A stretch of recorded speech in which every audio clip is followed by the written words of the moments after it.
Your daily dose of sports and fun. This is the Morning Drive Podcast from Double T 97.3, presented by Cantex Roofing and Construction.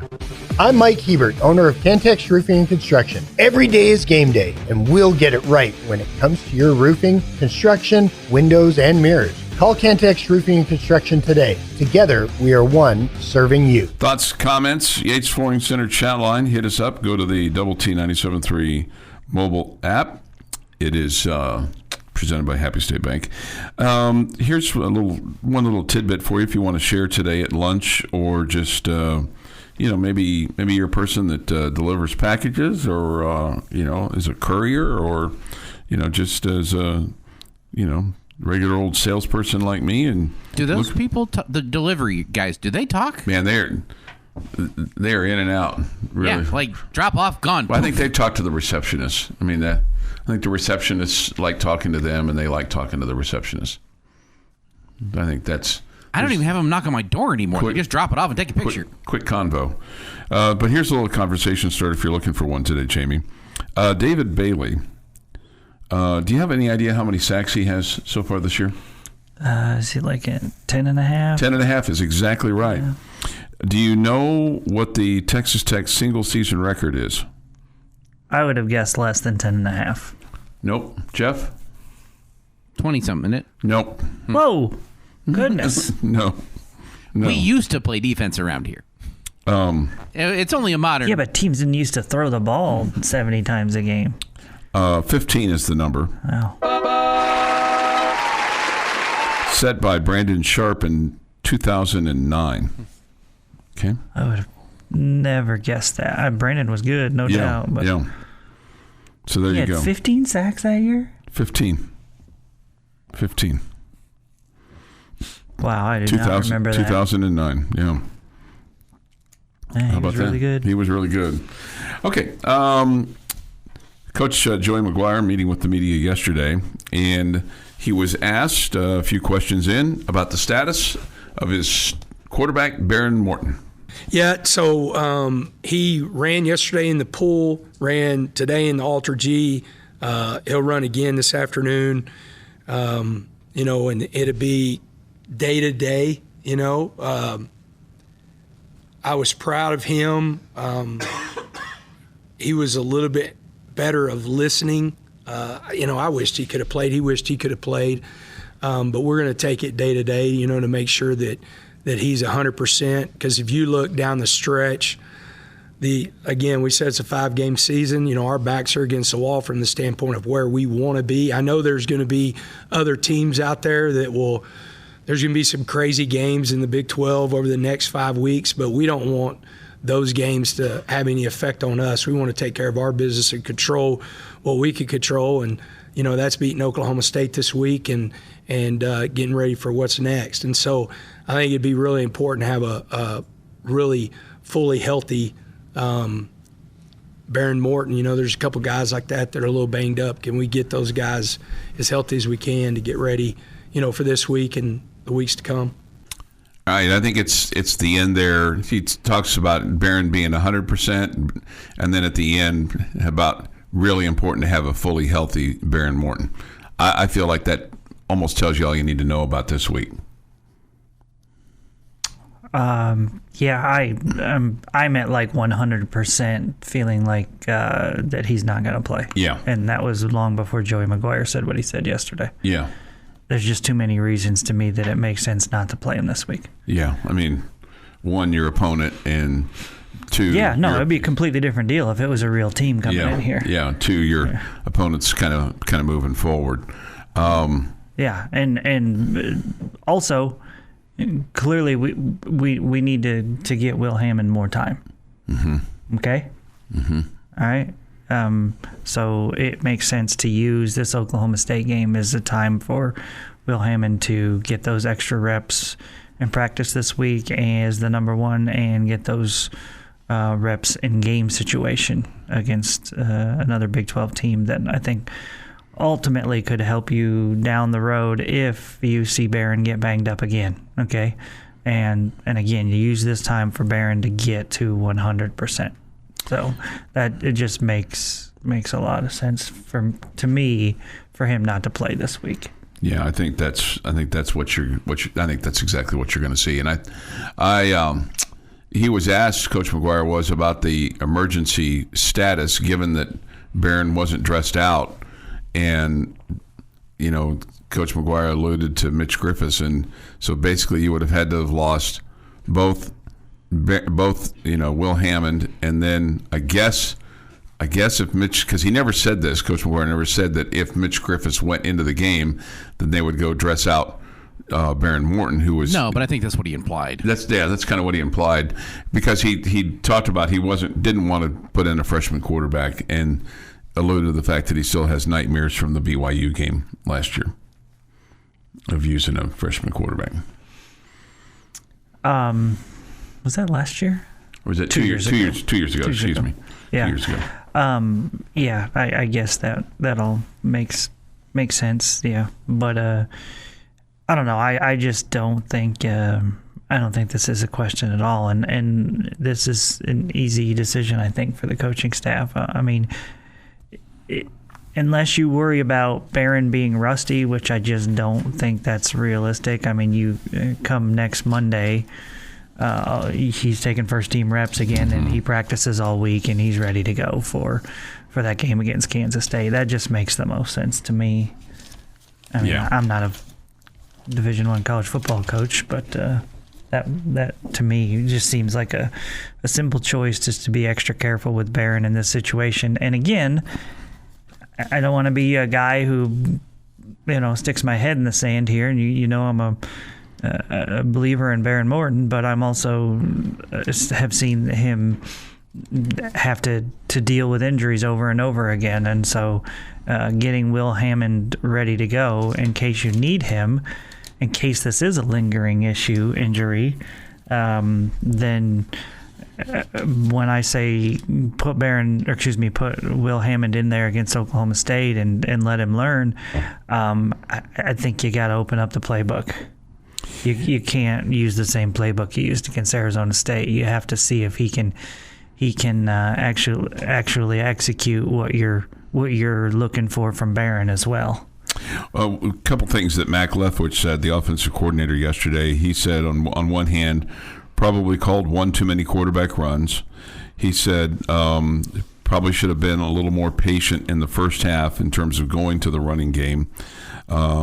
He also said, with regard to Will Hammond, he said that Will was a little too patient because he had a couple of big throws that he didn't take. And then he said this, he said, I got to coach him better to take those. So, that kind of alludes to maybe some of what you said yesterday with regard to what they're seeing in practice, and maybe, kind of going forward to what they're putting in with regard to the game. So, and that's what Mac Leftwich had to say yesterday a little bit about Will. And, they're all very high on him, on the upside, and kind of where he is as a redshirt freshman versus Baron Morton as a fifth-year senior. But I think there's just there's nothing that outdoes experience. Mm-hmm. Their talent does, I guess, in some regards, but there's something to be said for experience, and Barron just has so much more that makes it easier for him to, read a defense and understand what he needs to be doing and how to attack a defense. And yeah, I think that's a massive factor. And Will is really, really talented and has the potential to be a great quarterback for you. But the experience that Barron has just makes this offense tick differently. Your daily dose of sports and fun. This is the Morning Drive Podcast from Double T 97.3, presented by Cantex Roofing and Construction. Time for this day in sports history. Today is Tuesday, October the 21st, 2025. Here's Jeff McGuire. 1964 is where we will get things started with today, because the Milwaukee Braves asked the National League to allow them to move to Atlanta, Georgia. 1973, Baseball World Series.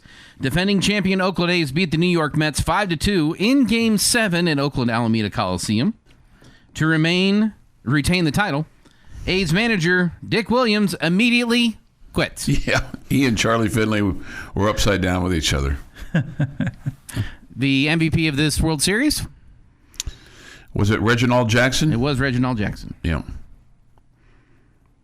1980. That was also... Oh, did they play the Mets? Was that right? Yes. That was also Willie Mays's... I think that was it for him after that. 1980. In the World Series, the Philadelphia Phillies beat the Kansas City Royals 4-1 at Veterans Stadium to secure a 4-2 series win. First championship in franchise history. Phillies third baseman Mike Schmidt is the MVP. Yeah. Willie Wilson swings and misses. Tug McGraw strikes him out. 1989. James Gray rushes for 4 touchdowns and 227 yards in one of his 5 200-yard games in 1989 as Texas Tech beats Rice 41-25. Take that, Owls. Man, he was a beast. 2004 National League Championship. St. Louis Cardinals beat the Houston Astros 4-3. This was the series that had the massive home run from Albert Pujols in Houston that I have never heard a stadium go from so loud to hear a pin drop on carpet in that fast. And that was at the new place, right? That was at the new place. Yeah. To left, right? I think I think it went to space is where that ball went. Yeah. So that ball was crushed. It is National Pumpkin Cheesecake Day. Yeah, probably out. I probably would have it. If it was in front of me, I'd probably have a bite. Jamie's not a cheesecake I person. don't like cheesecake, and you guys know I'm Yeah, you're out on the pumpkin. not into anything pumpkin. Yeah, we got that. Guys, big time happy birthday going out to former Red Raider Jordan Brooks. Turns 28 today, excuse me. He is with the Dolphins now. Other birthdays, Kim Kardashian 45, Glenn Powell 37, Judge Judy is 83, George Bell 66, Zach Greinke 42, Joey Harrington 47, and Ricky Rubio turns 35 today. So George Bell hit 3 home runs on opening day for the Blue Jays.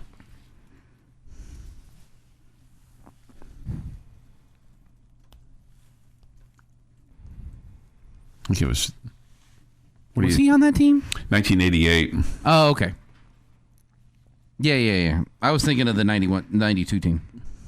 And on this day, gentlemen, in 1797, after 2 unsuccessful attempts, the USS Constitution is launched in Boston Harbor.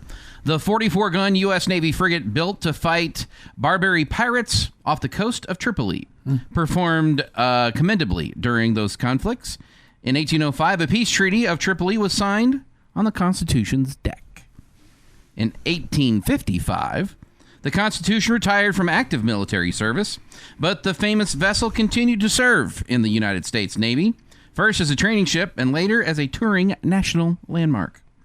Since 1934, it has been based in Charlestown Navy Yard in Boston. Over the years, Old Ironsides has enjoyed a numerous number of restorations, most recently completed in 1997, allowing her to sail for the first time in 116 years.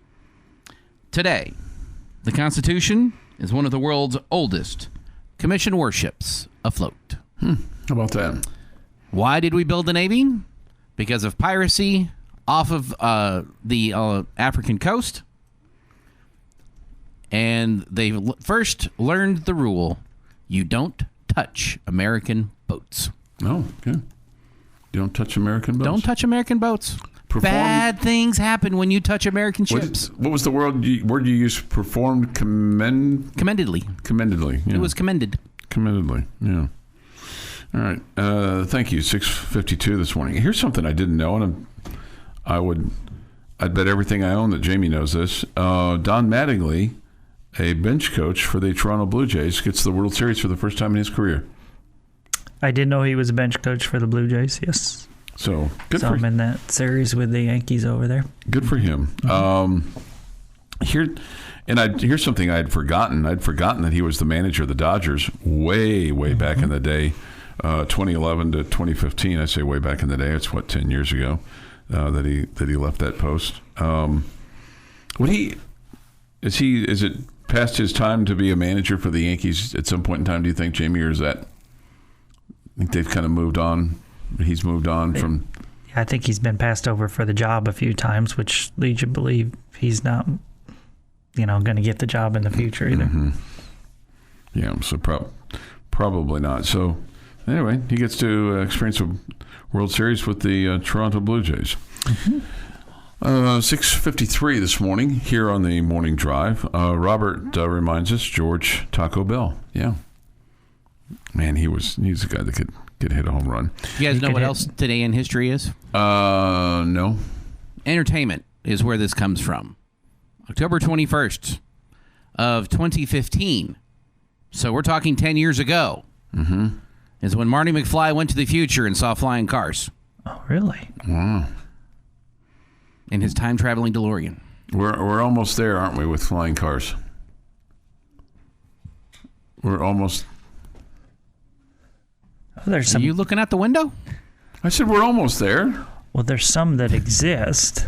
It was every car. It was every street was an air highway.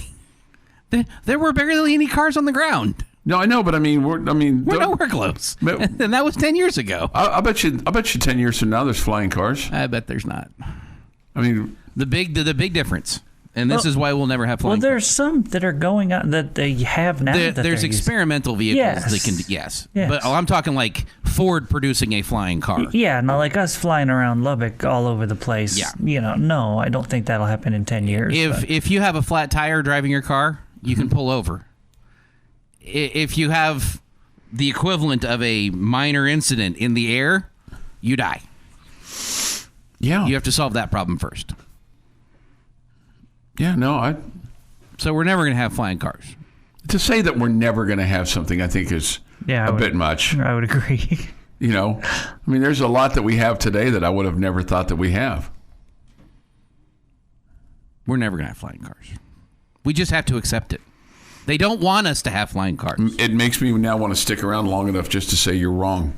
The Morning Drive podcast from Double T 97.3 is presented by Cantex Roofing and Construction. Jamie Lent, Jeff McGuire, and Chuck Heinz, high school fan zone tonight. Coaches from Monterey and Coronado. We'll visit with Randy Rosetta here in the First United Bank studio. All right, Jamie. Is it our humble consensus, 100% opinion that Will Hammond is going to start at quarterback on Saturday? Jeff, you in on that? Here's the thing. He said he wasn't going to. Like he hinted that he wasn't going to. I believe nothing. Nothing that comes out of our head coach's mouth when it comes to quarterbacks. So by virtue of that statement. Nothing? You believe nothing? Nothing. When it comes to the quarterback. If somebody is available or not available, nothing, I believe. So part of me thinks maybe he's going to play this week. I think that Baron Morton would be available to play this week. I don't think they are going to play him. That's what I think. I think he'll be good enough to play, healthy enough to play, but I think they will say, let's give him more time because this is a game that we absolutely should be able to win without Baron Morton and win handily. And so let's give him more time to get 100% healthy, make sure he's 100% ready to go for this stretch run. And so, I don't think he's not able to play. I think they're going to choose to not play him, play it safe. I think you might see him dressed out, but only making the field if Will gets hurt, Mitch gets hurt, or if you're in a situation where you're, God forbid, somehow losing to Oklahoma State, and you got to rally the troops. So, with that having been said, Coach McGuire was asked about Will Hammond yesterday and how much of the offense does he have down? Yeah, he has all of it. If Mitch Griffiths comes in, he has all of it. He does a really good job. He's growing. He does a lot of really good things. He's such an incredible person. He's very intelligent, and he does a lot of good things. And the difference whenever you're looking at quarterbacks is you've got a guy that's a fifth-year senior and you got a redshirt freshman, and Will Hammond will only continue to grow. I mean, Will Hammond did not lose that game. It was a collection of everybody in this program of how we got beat by Arizona State, and then Arizona State doing a really good job of getting their starting quarterback healthy, and him playing at a really high level. That quarterback played really well. 7:19 this morning here on the morning drive. What's your thought on that? They have the words, they have confidence in him, and I know that's not exactly what he said, but they believe he can execute the offense and use all of it and all the above, but that really wasn't what the play calling showed. Mm-hmm. Either that or they just chose play calling that they regret choosing. Okay? Because I think there's a little bit of both there. I mean, that's my guess. Yeah. I think there's a little bit of both there. Just going back to what Mac Leftwich said yesterday as well, that there were times that he should have been more patient in the first half, and then there were some throws that he would love for Will to have taken that he felt like were there, but he didn't take those throws, and his response to that was, got to coach him better to take those. So whether that's in practice or in game situations or just getting comfortable and trusting himself too. I mean, and that comes with experience. That what you're seeing is what you're seeing, and you've got to you don't have time to react. You've got to zing it. When you see that, and trust that receiver is going to be there. Yeah, no question. So, the other thing that both Coach McGuire and Coach Leftwich talked about a lot, and this is something you talked about some yesterday as well, is with regard to sustaining drives. He said we got to be better on first down. Got to be better on first down. We had too many third and long situations, but it started off with what you did on first down, and and so as a result, you were off the field too much. Yeah, you just made long third down attempts. It felt like all game long because you weren't getting much on first and second. You just weren't. Yeah. With regard to the 4th and 6 call, here's what Coach McGuire had to say about that in the game when you chose to go for it there as opposed to take the points when you were going to, even if you'd taken the points there, you'd still be down 9 points. Whenever I ask Mac, that's our speed option. We can go either way. And whenever they double mugged their backers, we felt like that we had it. I wished I wouldn't have said a word because we had, a slant to John Carlos that, of course, the play's going this way, so maybe it's not open, maybe it is. But in looking back on it, that was a better play call, and that was on me. I felt like that when they didn't have that backer, it was going to be Cam Dickey on the safety. Now it ended up being Cam Dickey on the safety. The defensive end played it really well. He made Will pitch the ball early. So he got involved, but then they ended up having 2 unblocked guys the way they played it out, and so I frustrated on getting involved in that moment. Mac Leftwich said, with regard to that call, didn't execute it well, should have called something else. Okay, it's Captain Obvious, right? Yeah, but I think he nailed it. unfortunately, ASU looked like they were ready for it. I don't know if it's hard for me to. I'd have to see it again to wonder if the slant would work. It just felt like they were bringing so much pressure that you wouldn't have been able to get the ball through there in a quick slant in that situation. Just too many people in the box in that area. I do feel like challenging the perimeter is what you needed to do there, attacking the edges. But I'm one of those guys that doesn't usually love going to the short side of the field very often. In that situation when you're attacking the edges, just because it makes it shorter, less room for you to work.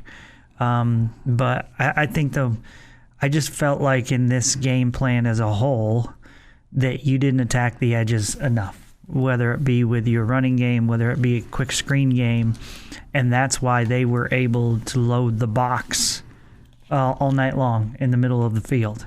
And because of that, you could never get your run game going.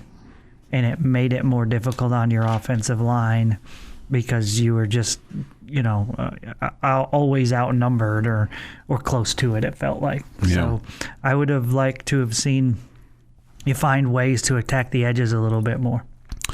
Another thing that Mac Leftwich said yesterday was he said that they didn't use tempo as much as they would have liked to in the ball game, and some of that was dictated by, getting down and not performing as well and having to adjust your offense when you're trying to come back. But kind of glad they didn't, for as ineffective as they were, to use a phrase that one Garrett Luff coined, hurry up to nowhere. And all that does is tire out your defense faster. And you had a lot of that going. You had a lot of going nowhere. Yeah, well, your defense was on the field a lot. Yeah. A lot. Like 15 minutes more than your offense. The Morning Drive podcast from Double T 97.3 is presented by Cantex Roofing and Construction. Jamie's question of the day on Double T 97.3 is brought to you by Connecticut of West Texas. All right, gentlemen. My question for you today is, if we are assuming that Baron Morton will not play again on Saturday and Will Hammond will be your starting quarterback, you get to choose one thing where you say, I would like for the Red Raiders to be better at this or to do this or to be different than what we saw on Saturday. So you kind of got to get specific. Don't say, I want to see them outscore the other team. Okay. I want them to be better on offense, blah, blah, blah. Be a little bit more specific. I'd like them to be a little more vertical.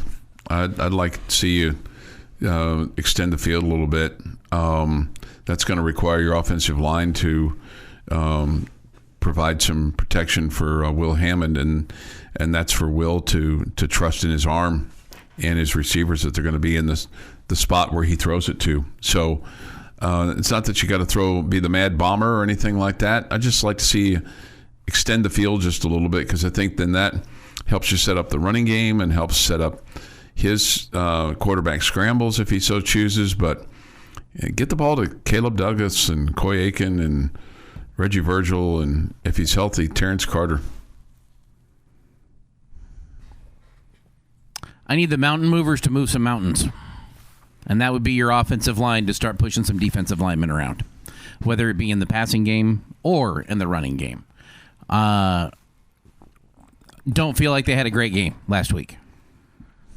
They've shown some signs of improvement from the beginning of the season, but that was not their best effort versus Arizona State. And Arizona State probably deserves some credit for that. They do. Yep. And I don't think that Oklahoma State has the defensive line that Arizona State has, or anything Arizona State has. But I need the mountain movers to move some mountains. Okay. All right. And this is kind of touching on what I've touched on before, but I'd like to see some more quick hitter throws. I didn't feel like with a young and experienced quarterback, we got a lot of quick hitters to help him gain his confidence. Also playing along with what I've talked about previously, to keep them from just flooding the box. Okay. So some quick hitters, maybe you're going 4 wide and you're getting in a slot with a slot receiver and just getting the ball out quickly and forcing them to adjust their defense and just getting Will confidence in the passing game. I'll be honest with you, Chuck. I thought you challenged deep enough. I thought you took enough shots down the field. I didn't think you took enough shots in more high percentage passes. Okay. Short passes to kind of get Will going. So I would like to see some more of that. Some more, you always talk about it where, let's say it's a backup quarterback or a young quarterback or what they always talk about. How do you get him some confidence throwing the ball, right? You get him some short passes, some screen passes, whatever. And you got a couple of guys that are highly capable of doing that with Cam Dickey and Jacoby Williams, and especially Jacoby. I mean, just to, Here's the crazy part. I mean, I said what I just said, right? And I believe that to be true. But go back to Will Hammond of Utah. Was that a guy that we thought we needed to get his confidence going or give him some easy passes to get him going? That was a dude. I mean, he was a baller that day. I mean, he was fantastic. That's why I guess I'm a little confused on. I mean, and I would rate Utah's defense better than Arizona State's, but it felt like the playbook was wide open and he was killing it. And so it's almost silly for me to talk about, well, we need to get Will some confidence, whatever. I mean, there's probably a little anxiety of, I'm starting the game and all that kind of stuff, but I don't know. It's just odd. It's just odd because that guy in Utah didn't look like we needed to get him any short passes to get going. How much of it is when he went in the Utah game, he was filling in for Barron, and the rest of the offense had been practicing set A of plays. That's what they'd done all week. That's what they had worked on. That's what they knew. Yes, Hammond was coming in with fewer reps, but they had all practiced that game plan. We then get to where Hammond is starting, and he's focusing on B group of plays. And that those plays were the ones that he is best at as opposed to what the rest of the offense is best at. Yeah, I think maybe some of what you're talking about, Jeff, I think somebody on the chat line here is nailing it. Utah hadn't game planned for him. Okay? But here's the deal, though. When you think back to Will having success against Utah, was it him running the football? Because he did have some. It was him throwing the ball. To me, now, if I'm looking back at where he was successful against Kansas, it was running the football. Mm-hmm. Okay? But to me, in the Utah game, it was about his arm, his accuracy. But I think the texter is making a good point that I agree with. It's just odd. It's like there's two different Will Hammonds we've looked at here. He didn't look like a guy that was lacking for any confidence in Utah. He looked like he was ready to go. Yeah. He looked like an absolute baller. Maybe we'll get a comment after 8 from Coach McGuire on that, because he was asked about Will coming off the bench versus Will starting. Yeah. And let me also say this. I mean, my point about getting the ball out quick and getting it on the edge a little bit more, that's not because that's what I want you to do the whole game. It's because I want to see this team be able to set up your run game in the middle and to set up Jacoby and Cam, who I think are really talented. And I don't think you set them up the way you ran your offense on Saturday. I wonder how much the interception there in the on your first possession that set up that touchdown and put them up 16-7. I wonder how much that kind of changed the complexity of what you did offensively in the second half there for that stretch before you made your comeback. I would guess the more confusing style play calling whatever was in the first half than the second half. Okay, all right. Okay. You would disagree? No, I think you're probably right about that. But just it puts you down 9 points and just I don't know. This is the Morning Drive Podcast from Double T 97.3, presented by Cantex Roofing and Construction. Jamie Lent, Jeff McGuire, I'm Chuck Heinz. We come to you from the First United Bank studio. Thoughts, comments, the Yates Flooring Center chat line. Visual Edge IT hotline is open too, 806-771-0973. I'm guessing they play tonight. That is correct. Okay. The Columbus Blue Jackets come to Dallas. Okay. Stars need to win. It's October, man. You got till June. They're on a bit of a slide. They need to win. Snap out of the streak. What is it? 2? 3. 3. 3? 2. Yeah. No, I take it back. They beat the Blues. I take it back. So they're coming off a win over the Blues, and they had 2 losses before that. Okay. I was busy during the Blues game. I didn't catch it. All right. Before we go back to some Red Raider football, I want to just get a little basketball in for you. Jamie mentioned it in the boom, boom, boom. But JT Toppin, earning consensus All-America honors last season, now is consensus is now AP preseason All-America. So he was named the Big 12 preseason player of the year and to the Big 12 preseason All Big 12 team.